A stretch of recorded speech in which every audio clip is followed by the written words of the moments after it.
Seuil de rentabilité. Donc, on fixe le prix en fonction du volume à vendre pour ne pas être en perte.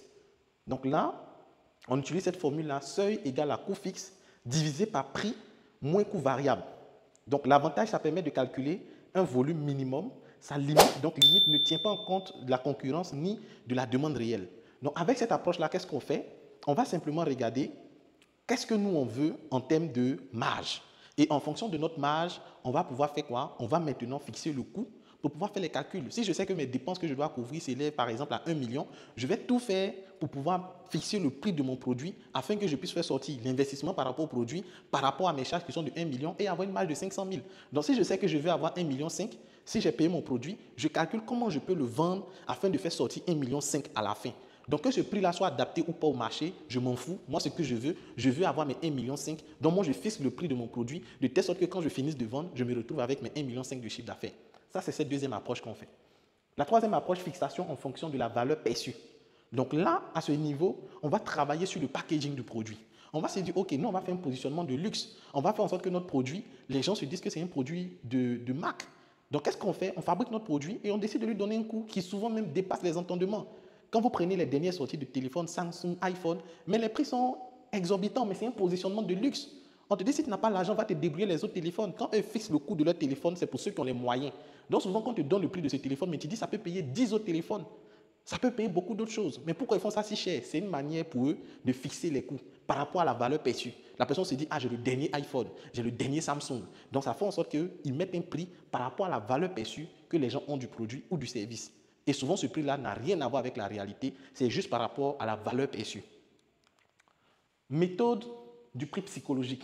Donc, seuil de rentabilité. À ce niveau-là, on cherche le prix que les clients sont prêts à accepter sans que cela semble trop cher ou trop bas. Donc, à ce niveau-là, on fait des tests A et B pour voir quel est le prix auquel les gens sont prêts vraiment à payer pour pouvoir avoir la prestation. Donc là, c'est le prix psychologique. Et on peut commencer avec un prix fort ou un prix bas et au fur et à mesure, soit on baisse ou soit on augmente afin de trouver le prix vraiment raisonnable auquel les gens se disent c'est normal d'acheter. Alignement sur la concurrence. Donc à ce niveau-là, on se base sur la concurrence. Les gens vendent les produits là à combien? Tel service ou produit, on facture à combien ici? Donc par rapport au prix de la concurrence, je m'aligne sur la concurrence pour pouvoir vendre mon produit, pour pouvoir fixer le prix de mon produit.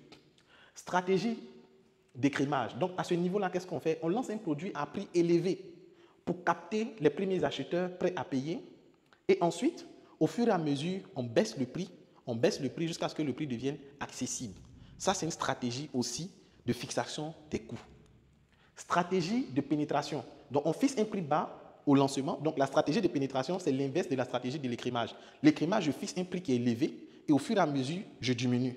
Au niveau du prix de pénétration, je fixe un coût qui est bas et au fur et à mesure, je fais des mises à jour et puis le prix augmente, ça prend de la valeur. Donc, ça, c'est la stratégie. Je rentre sur le marché avec un prix intéressant et au fur et à mesure, j'ajoute jusqu'à arriver au prix que je veux pour pouvoir faire sortir mon argent. Prix de charme.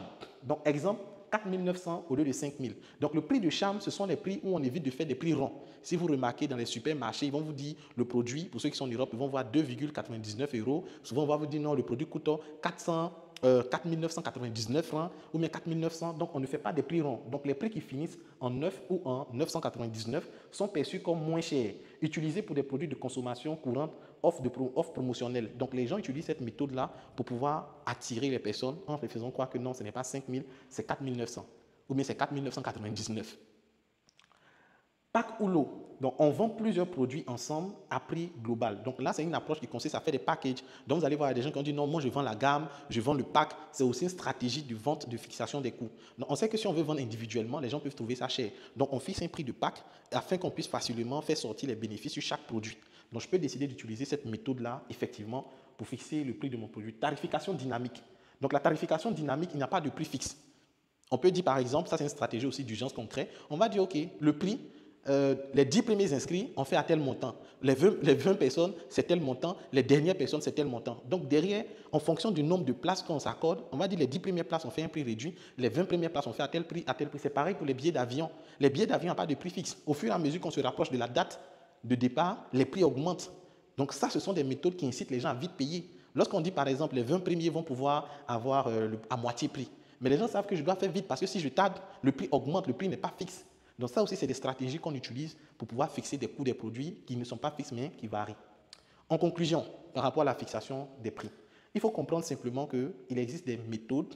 On peut avoir des méthodes basées sur les coûts, on peut avoir des méthodes basées sur la valeur perçue, on peut avoir des méthodes basées sur le marché, sur le prix psychologique ou des méthodes psychologiques et comportementales. Donc voici un peu les éléments qui peuvent t'aider. Mais derrière, fixer le coût de tes produits, ça demande de faire des calculs, ça demande d'étudier le marché, de voir quel est le prix auquel les gens font ça régulièrement. Et si tu as besoin de conseils pour pouvoir fixer le coût de tes produits, n'hésite pas à me faire signe, je vais t'accompagner de façon stratégique à pouvoir le faire. S'il y a eu des zones d'ombre, parce que les calculs, à certaines personnes, ce n'est pas facile, n'hésite pas à me faire signe pour que je puisse mieux t'expliquer, mieux t'orienter par rapport à ton contexte.